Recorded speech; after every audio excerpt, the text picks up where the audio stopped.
사랑하는 여러분, 사람은 누구나 다 행복한 삶을 살기를 원합니다. 자, 그렇다면 우리가 어떻게 하면 행복한 삶을 살 수가 있을까요? 이에 대해서 다양한 이야기들, 많은 우리가 말씀들을 나눌 수가 있을 것입니다. 그 중에서 사랑하는 여러분, 우리가 감사가 넘치는 삶을 살면 우리는 행복한 삶을 살 수가 있습니다. 왜냐하면 이 감사의 지수와 행복 지수가 비례하기 때문입니다. 감사의 지수가 높은 사람은 행복 지수 또한 높습니다. 따라서 우리가 감사가 넘치는 삶을 살게 되면 행복한 삶을 살게 되는 것입니다. 이것은 과학적으로, 의학적으로도 입증이 된 사실입니다. 예를 들어 먼저 긍정심리학자들이 말하기를 우리가 감사를 이렇게 넘치게 하게 되면 우리 뇌의 긍정의 감정을 다스리는 이 영역이 활성화돼서, 사랑하는 여러분, 긍정적인 감정이 많이 생기고요, 그런 의지가 생기고 또 우리 스트레스가 완화되며 또 기쁨과 행복을 느낀다고 합니다. 또한 UC 버클리대의 건강과학센터에서 발표한 글을 하나 읽어보니까요, 우리가 감사를 많이 이렇게 하게 되면, 억지로라도 감사를 넘치게 하게 되면 우리의 몸 가운데 소위 사랑의 호르몬이라고 하는 옥시토닌이 분비된다고 합니다. 이 옥시토닌은 언제 많이 분비가 되냐? 산모가 자녀를 출산한 이후 그 자녀를 끌어안고 있을 때, 그런 행복감을 느낄 때, 어린 아이의 젖을 먹일 때 가장 많이 분비되는 호르몬이라고 합니다. 사랑하는 여러분, 감사를 이렇게 넘치게 하면 그런 행복을 우리에게 유발하는 호르몬이 분비돼서 우리를 행복하게 한다라는 것입니다. 나아가서 미국 의사협회 정신과학의학지에 실린 간호사 건강 연구를 보니까요, 이 쓴 글도 읽어보니까 79세 이상 어르신들 49,275명을 대상으로 4년 동안 감사 설문을 실시했다고 합니다. 어떤 설문을 실시했냐? 감사와 사망 위험과의 상관관계를 통계를 내서 조사를 했더니, 설문에서 조사를 했더니 평상시 감사를 이렇게 넘치게 하시는 분들과 그렇지 않은 분들과는 큰 차이가 있었다고 합니다. 무려 감사와 사망 위험과의 상관관계가 있는데, 감사를 넘치게 하시는 분들, 그렇지 않은 분들보다 사망 위험률이 9%나 감소됐다고 합니다. 쉽게 말해 감사를 넘치게 하면 우리가 행복한 삶을 살고 또 오래오래 장수하신다는 것입니다. 오늘 말씀을 들으시는 모든 분들이 이 감사를 넘치게 하셔서 하나님이 주시는 하늘 행복을 누리며 하나님이 주신 이 아름다운 세상에서 늘 기쁨 속에 사는 여러분이 되기를 간절히 주의 이름으로 축복합니다. 그런데 안타깝게도 우리가 이 감사를 하면 행복한 삶을 산다는 것을 알매도 불구하고 대체로 그렇게 살지 못합니다. 감사보다는 불평하기 바쁘고, 감사보다는 누구 원망하기 바쁘고, 감사보다는 삶을 비관하기 바쁩니다. 사랑하는 여러분, 그렇다면 우리가 이 불평하기에 앞서서 감사하는 삶을 살려면 어떻게 하면 될까요? 사랑하는 여러분, 우리가 불평의 사람을 넘어서서 감사의 사람으로 거듭나려면, 그래서 하나님이 주시는 하늘 행복을 누리며 살려면 어떻게 하면 될까요? 오늘은 본문에서 우리에게 이 도전을 주는 이 사도 바울의 삶을 통해, 그의 권면을 통해 이 답을 찾으며 은혜를 나누고자 합니다. 그의 시간 되기를 간절히 바랍니다. 할렐루야! 사랑하는 여러분, 사도 바울을 우리가 너무나도 잘 알다시피 그가 예수를 믿기 전 극단주의에 가까운 이 율법주의자였습니다. 기독교를 무섭게 박해하고 핍박하던 사람이었습니다. 무엇보다 그는 자신의 신념과 신앙을 저버리는 행동을 한 사람을 향해서 무섭도록 공격을 하고 비난하고 핍박을 했던 사람이었습니다. 소위 한마디로 말해서 그는 감사하고는 거리가 좀 멀었던 사람입니다. 이러한 그의 모습은 그가 회심하고 나서 예수를 믿은 이후에도 한동안 계속됐습니다. 이를 알 수 있는 말씀을 하나 보겠습니다. 갈라디아서 2장 11절에서 14절을 함께 보겠습니다. 게바가 안디옥에 이르렀을 때에 책망받을 일이 있기로 내가 그를 대면하여 책망하였노라. 야고보에게서 온 어떤 이들이 이르기 전에 게바가 이방인과 함께 먹다가 그들이 오매 그가 할례자들의 두려워하여 떠나 물러가매 남은 유대인들도 그와 같이 외식함으로 바나바도 그들의 외식에 유혹되었느니라. 그러므로 나는 그들이 복음의 진리를 따라 바르게 행하지 아니함을 보고 모든 자 앞에서 게바에게 이르되 네가 유대인으로서 이방인을 따르고 유대인답게 살지 아니하면서 어찌하여 억지로 이방인을 유대인답게 살게 하려 하느냐 하였노라. 아멘. 갈라디아서는 사도 바울이 기록한 신약의 바울 서신서 13권 가운데 가장 먼저 사역의 초기에 기록한 하나님의 말씀입니다. 자, 그런데 우리가 보고 있다시피 이 말씀 속에서 사도 바울은 사도 베드로를 맹렬하게 비난하고 있어요. 사도 베드로뿐만이 아니라 그를 믿어주고 그를 사역에 이끈 바나바도 비난하고 또 유대인들도 함께 싸잡아서 맹비난을 하고 있어요. 내용인즉슨 사도 베드로가 이방인들에게 복음을 전하고 또 그들과 함께 교제하면서 식사교제, 식탁의 교제를 겸상을 하고 있었는데 예루살렘에서 유대율법주의를 영향을 받았던 유대교에서 개종한 그리스도인들이 방문을 한 거예요. 그러자 화들짝 놀라면서 이 사도 베드로가 유대인들과 이방인들과 겸상하는 것을 피했어요. 왜냐하면 당시 율법에는 유대인들은 이방인들과 겸상하면 안 됐기 때문이에요. 이 모습을 보면서 바울은 사도 베드로를 향해서 맹렬하게 비난합니다. 예수와 복음하면서 이방인이 어디 있고 유대인이 어디 있느냐, 왜 외식하느냐 하면서 막 공개적으로 사도 베드로와 또 바나바와 또 영적 지도자들을 비난했어요. 그런데 이 시점에서 사도 베드로와 사도 바울은 이 사회적인 지위 위치상, 교회 안에서 차지하는 비중 위치상 도저히 비교가 되지 않은 대상이었어요. 사도 베드로는 당시 교회의 수장입니다. 그리고 사도 바울은 예계 선교사에 불과해요. 이제 막 사역을 시작한 전도사에 불과해요. 그런데 대면에 자신의 신념과 신앙과 어긋났다고 해서 사도 베드로를 맹렬하게 비난하고 또 나아가서 갈라디아서라는 이 하나님의 말씀의 기록으로 남겨서 모든 갈라디아 교회 성도들 향하여 다 보게 했어요. 사랑하는 여러분, 이처럼 사도 바울은 그의 사역 초기에는요, 자신의 신앙과 신념을 거스리는 자는 그냥 싸잡아서 막 비난하고 막 그들을 향하여 불평을 제기하고 원망하며 또 자신의 뜻과 자신의 의지와는 상관이 없는 대적하는 사람들이 있다면 맹렬하게 공격을 했던 감사하는 거리와 먼 사람이었어요. 자, 그랬던 사람이 오늘 본문 말씀인 빌립보서를 기록할 시점, 그의 사역의 말미에 이르러서는 불평의 사람이 아닌 감사가 넘치는 사람으로 변하게 됩니다. 어떤 성서신학자들은 이 바울 서신서 전체를 보게 되면 감사하라라는 직접적인 명령이 46번이나 나온다 그래요. 사랑하는 여러분, 한 번도 아니라 46번이나 감사라는 말을 직접적으로 했다면 그는 평상시도 감사가 넘치는 삶을 살았던 거예요. 자, 그렇다면 사도 바울은 어떻게 했길래 불평의 사람이 변하여 감사의 사람으로 거듭났을까요? 우리 또한 불평의 사람이 아닌 감사의 사람이 돼서 하늘의 행복을 누리려면 어떻게 하면 될까요? 자, 이제부터 따라 하시겠습니다. 첫째로, 하나님의 섭리를 확신해야 합니다. 우리가 하나님의 섭리를 확신하면, 사도 바울처럼 하나님의 섭리를 확신하면 불평의 사람을 넘어 감사의 사람이 될 수가 있습니다.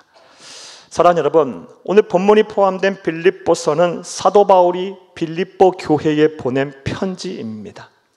그런데 이 사도 바울이 빌립보 교회를 향해서 이 서신서, 편지를 쓸 당시에 그의 상황은 매우 좋지 않았어요. 왜냐하면 예수와 복음을 위해 살다가 억울하게 감옥에 갇혀서 지금 옥살이를 하고 있는 상황이기 때문에 그래요. 옥중서신이에요. 그리고 당시 사도 바울이 갇혔던 감옥은 오늘날은 비교도 안 되는 열악한 환경이었어요. 오늘날과는 비교도 안 되는 인권이 보장된 사회였기 때문에, 인권이 보장되지 못했던 사회였기 때문에 차디찬 감옥에서 한 줄기 비치지 아니하는 그런 감옥에서 그런 옥중서신을 써야 했어요. 그럼에도 불구하고 그는 감사가 넘치는 삶을 살고 있어요. 기뻐하고 있어요. 그 이유가 무엇입니까? 자신을 향한 하나님의 섭리를 확신했기 때문에 그래요. 다시 말해, 하나님은 졸지도 주무시지도 아니하시면서 나를 위해 일하신다. 그리고 그 하나님의 일하심의 끝은 항상 뭐하다? 선하다, 완전하다. 하나님은 실수하지 아니하신다. 예수 안에서 성도의 삶은 해피엔딩이다. 이런 확신이 있었기 때문에 그는 기뻐할 수 있었어요. 감사할 수 있었어요. 자, 이를 알 수 있는 모든 말씀 10절을 함께 보겠습니다. 내가 주 안에서 크게 기뻐함은 너희가 나를 생각하던 것이 이제 다시 싹이 남이니 너희가 또한 이를 위하여 생각은 하였으나 기회가 없었느니라. 아멘. 이 말씀 가만히 놔둬보세요. 이 말씀 속에서 우리는 사도 바울이 하나님의 섭리를 믿는 확신이 있었음을 분명히 알 수 있어요. 사랑하는 여러분, 말씀드렸다시피 이 빌립보서의 1차 수신자들인 빌립보 교회는요, 사도 바울이 유럽에 건너가서 세운 최초의 교회예요. 최초의 복음의 씨앗을 뿌린 교회예요. 그런데 이 교회가요, 어찌된 영문인지 사도 바울이 떠난 이후 약 10여 년 이상 성장하지 못해요. 부흥하지 못해요. 정체가 돼요. 그럼에도 사도 바울은 그들을 향해서 조금 더 낙심하지 않았고요, 또 조급해하지도 않았으며 누구를 탓하거나 원망하지도 않았어요. 왜냐하면 자신을 향한, 또 빌립보 교회를 향한 하나님의 섭리를 믿었기 때문에 그래요. 하나님은 나를 위해서 복음의 씨앗을 뿌린 나를 위해 조이도 주무시도 아니고 일하시고 그 끝은 항상 선하고 완전할 거라는 확신이 있었기 때문에 조급해하지도 않고 원망하지도 불평하지도 않았어요. 그리고 때가 이르 10여 년 후에 이런 시간이 흐르러 오늘 10절 말씀에 보면 내가 주 안에서 크게 기뻐함은 너희가 나를 생각하던 것 이제야 싹이 나는구나. 하나님의 섭리의 때가 이제 왔다. 내가 부흥한다는 소식을 듣고 내가 기쁘다. 이 말이에요. 이제 권면의 말씀 드릴게요. 우리에도 사도 바울처럼 하나님의 섭리를 믿는 이 확신을 가져야 할 줄로 믿습니다. 하나님은 졸지도 주무시도 아니하고 일하십니다. 그리고 하나님의 선하심은, 일하심은 항상 끝끝이 선하다, 완전하시다. 이 믿음을 갖는다면 지금 내 삶이 내 뜻대로 이루어지지 않는다 할지라도, 내 생각대로 이 삶이 돌아가지 않는다 할지라도, 진행되지 않는다 할지라도 낙심하지 않을 것이고 조급해하지도 않을 것이며 무엇보다 누구 탓하고 원망하고 불평하지도 않을 거예요. 잘 안 돼도 잘 안 되게 하심 또한 감사. 하나님의 섭리의 때가 아직 안 왔겠지. 하나님은 일하시고 계시니까 반드시 그날이 올 거라는 믿음 갖고 기뻐하고 감사할 것이고, 잘 되게 하면 하나님의 섭리인 줄 알고 더 감사할 것이고, 잘 안 돼도 감사, 잘 되게 하셔도 감사. 사랑하는 여러분, 하나님의 섭리를 확신하시기 바랍니다. 여러분을 향한 하나님의 섭리를 믿으시기 바랍니다. 그리고 불평의 사람에서 벗어나 감사의 사람으로 거듭나는 여러분이 다 되시기를 간절히 주의 이름으로 축복합니다. 또 사도 바울이 불평의 사람에서 감사의 사람으로 거듭날 수 있었던 이유가 뭘까요? 우리는 그에게서 무엇을 배울 수가 있을까요? 따라 하시겠습니다. 둘째로, 자족해야 합니다. 그는 자족했기 때문에 불평의 사람에서 벗어나 감사의 사람으로 거듭날 수 있었어요. 오늘 보면 11절을 함께 보겠습니다. 내가 궁핍함으로 말하는 것이 아니니라. 어떠한 형편에서든지 나는 자족하기를 배웠노니. 어떠한 형편에서 나는 자족하기를 배웠다. 그래서 나는 불평에 더하지 않고 나는 감사한다 라는 말씀이에요. 자, 그렇다면 이 자족한다라는 말의 의미가 무엇일까요? 자족으로 번역된 헬라 원어는 아아타르케스라는 단어예요. 아아타르케스의 정확한 뜻은요, 모든 조건에 완전히 맞출 수 있는 마음을 말해요. 어떠한 조건이든 나는 다 맞출 수 있는 마음이 있어요. 그러니까 환경을 초월했다는 것을 말해요. 사도 바울이 모든 조건에 다 맞출 수 있는 마음, 환경을 초월한 사람이었으면 오늘 보면 12절을 통해 알 수가 있습니다. 12절을 함께 보겠습니다. 나는 비천에 처할 줄도 알고 풍부에 처할 줄도 알아. 모든 일 곧 배부름과 배고픔과 풍부와 궁핍에도 처할 줄 아는 일체의 비결을 배웠노라. 아멘. 나는 가난해도 그 가난에 맞춰 살 줄 알고, 나는 부자가 돼도 그 부자에 맞춰 살 줄도 알며 내가 비천에 처해도 내가 거기 상황에 맞춰 나는 살 수 있고 또 그렇지 않다 할지라도 나는 거기에 맞춰 또 살 수 있다. 모든 조건에 다 맞춰 나는 살 수 있는 자족의 은혜를 배웠기 때문에 나는 어떠한 일이 있어도 불평하지 않고 감사한다. 이 말씀이에요. 사랑하는 여러분, 말씀을 듣는 모든 분들에게도 이 자족의 은혜가 임하기를 간절히 바랍니다. 그래서 모든 상황과 환경에 맞춰서 꺼내서 감사하며 불평하지 않고 감사하는 삶을 살아 하늘 행복이 여러분의 것이 되고 하나님이 주신 이 아름다운 세상에서 늘 기쁨과 감사가 넘치는 삶을 사는 여러분이 되기를 다시 한번 간절히 주의 이름으로 축복합니다. 자, 그런데 이와 관련해서 저와 여러분이 조심해야 할 것이 있습니다. 자족하라라고 말씀을 드리면요, 이 자족과 체념과 착각을 하시는 분들이 계세요. 체념하시고서 자족했다고 착각하시는 분이 계세요.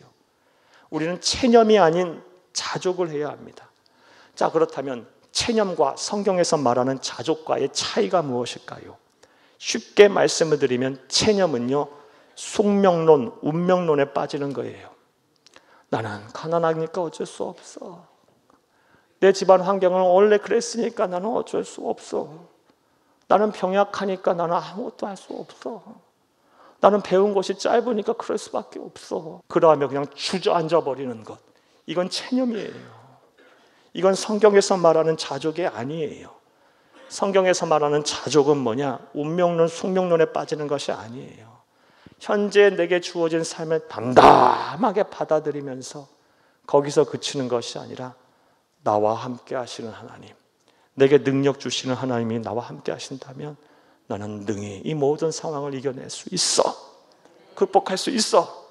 믿음과 소망을 갖는 것이 바로 성경에서 말하는 자족입니다. 이것을 오늘 본문 말씀을 통해 알 수 있어요. 보면 12, 13절을 함께 보겠습니다. 나는 비천에 처할 줄도 알고 풍부에 처할 줄도 알아. 모든 일 곧 배부름과 배고픔과 풍부와 궁핍에도 처할 줄 아는 일체의 비결을 배웠노라. 내게 능력 주시는 자 안에서 내가 모든 것을 할 수 있느니라. 아멘. 자족의 은혜를 배웠다. 나는 모든 조건에 맞춰서 할 수 있고 모든 상황을 난 받아들일 수 있다라고 말한 이후에 거기서 끝나는 것이 아니라 내게 능력 주시는 자 안에서 내가 모든 것을 할 수 있다. 이 말을 하고 있어요. 이게 바로 자족이에요. 사랑하는 여러분, 권면의 말씀 드릴게요. 체념하지 마시고 자족을 하셔야 합니다. 여러분 상황을 담담하게 받아들이세요. 그리고 거기서 주저앉지 말고 여러분과 함께 하시는 하나님과 여러분의 어려운 상황들을 이겨내세요. 극복하세요. 승리하세요. 반드시 여러분과 함께 하실 것입니다. 할렐루야. 불평에서 벗어나 감사가 넘치는 삶을 살게 하실 줄로 믿습니다. 자, 사랑하는 여러분, 또 사도 바울이 불평의 사람에서 감사의 사람으로 거듭날 수 있었던 이유가 뭘까요? 우리는 그에게서 무엇을 배울 수가 있을까요? 따라 하시겠습니다. 셋째로, 작은 일에도 감사를 표현해야 합니다. 그리할 때 우리는 불평의 사람에서 벗어나 감사의 사람이 될 수 있고 그로 인하여 하늘 행복을 누리며 살 수 있는 거예요. 사도 바울은 작은 일에도 감사할 줄 아는 사람이었어요. 오늘 본문 15절 16절을 함께 보겠습니다. 빌립보 사람들아, 너희도 알거니와 복음의 시초에 내가 마케도냐를 떠날 때에 주고받은 내 일에 참여한 교회가 너희 외에 아무도 없었느니라. 데살로니가 있을 때에도 너희가 한 번뿐 아니라 두 번이나 나의 쓸 것을 보내놓노라. 아멘. 15, 16절의 사도 바울은요, 이 빌립보서의 1차 수신자들이고 유럽에서 최초의 성도들이었던, 최초로 개척한 교회 성도들이었던 빌립보 교회 성도들의 헌신과 노고에 대해서 감사를 표현하고 있어요.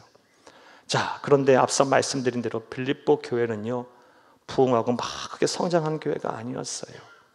또 사도행전 16장 이하의 말씀들을 보게 되면 빌립보 교회는 막 부자들로 넘쳐나는 그런 교회가 아니었어요. 가난한 성도들로 모였던 교회였고요, 환난과 핍박을 당해서 막 교회가 힘들었던 교회였어요. 그리고 대부분의 성도들은요, 하층민들이었어요. 노예들이었어요. 그런 사람들이 사도 바울을 향해서 2번 이상이나 선교 헌금을 보냈다고 해요. 보냈으면 얼마나 보냈겠습니까? 자기 먹고 살기도 힘든 교회에서, 개척교회에서 환난과 핍박 중에 있는 성도들이 얼마나 헌금을 했겠습니까?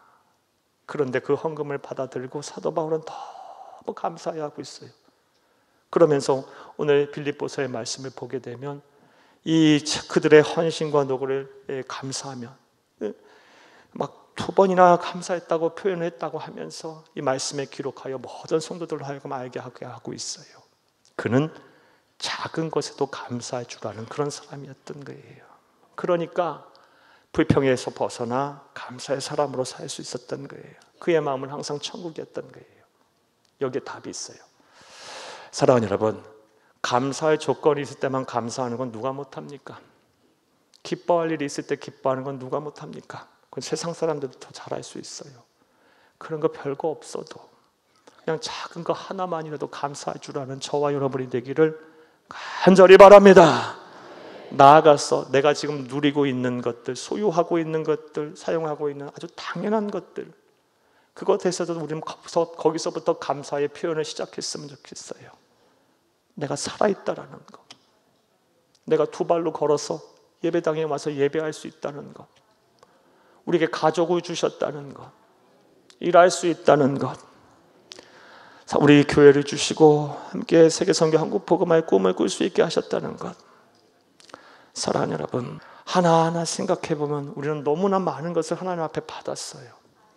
감사의 조건이 한두 가지가 아니에요.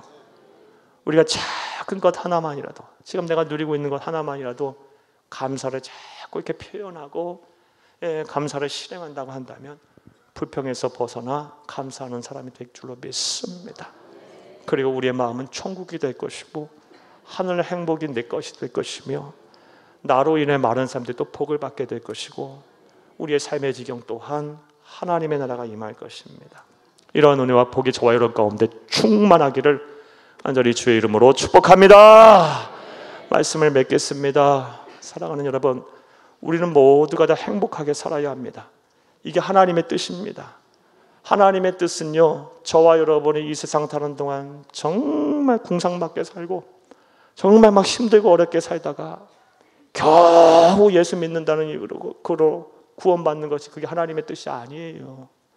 하나님의 뜻은 하나님의 백성의 성도들이 이 세상에 사는 동안도 하나님 자녀답게 살다가 사랑받고 존경받고 인정받고 살다가 주가 주신 사명 잘 감당하며 살다가 하나님의 때에 이르러 인간의 모든 수명이 다한 그때에 이르러 하나님 앞에 섰을 때 영광스러운 하나님의 나라에 우리 주님의 품에 안겨 당당하게 입성하는 것이 바로 하나님의 뜻이에요.